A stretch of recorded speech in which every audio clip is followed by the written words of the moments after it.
Title: The Battle of Wits, an ISI vs. Raw Agent story. The sun was just about to set as two men entered a dimly lit room. One was a tall, broad-shouldered man in his mid-30s, dressed in a black suit and wearing a stern expression. He was known as Major Malik, an ISI, Inter-Services Intelligence, agent. The other was a tall, slender man in his late 20s, dressed in a similar suit and sporting a cocky smirk. This was Agent Rohit, a RAW, Research and Analysis Wing, agent. The room was quiet, with only the sound of their footsteps echoing through it. Malik approached the table in the center of the room and sat down, his eyes locked onto Agent Rohit. "I heard you have some information on a terrorist cell operating in the region," Malik said. Agent Rohit smiled and pulled out a file from his briefcase, placing it on the table. "I do indeed," he said. "And I'm willing to share it with you, on one condition." Malik raised an eyebrow. "And what condition is that?" "I want you to help me take down the cell," Rohit said. "I have information that they're planning an attack on a high-value target, and I need your help to stop it."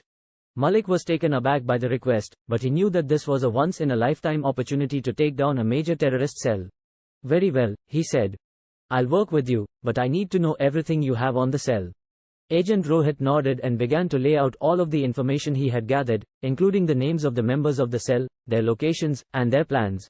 Malik listened carefully, taking notes as Rohit spoke.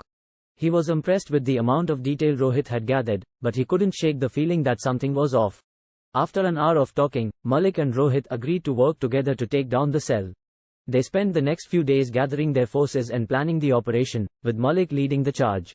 The day of the operation finally arrived, and Malik and Rohit led their teams into the heart of the cell's operations.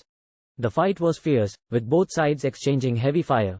Malik was determined to take down the cell and stop the attack, but as the dust began to settle, he realized that something was wrong. Agent Rohit was nowhere to be found.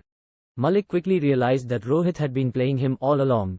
The cell they had just taken down wasn't a terrorist cell, but rather a group of anti-government activists. Rohit had used Malik to eliminate his competition, and now he was nowhere to be found. Enraged, Malik vowed to bring Rohit to justice. He spent the next few months tracking down leads and gathering evidence, finally putting together a solid case against Rohit. When he finally caught up to him, Malik was ready to confront him. As Malik faced off against Rohit, he was ready to bring him to justice. But as he was about to make his move, Rohit pulled out a gun and aimed it at Malik. "You should have known better than to mess with me," Rohit said, a smug smile spreading across his face. Just as Rohit was about to pull the trigger, Malik reached for his own weapon and fired a single shot, taking down Rohit with deadly precision. As he stood over Rohit's lifeless body, Malik realized that he had been played by a master of deceit.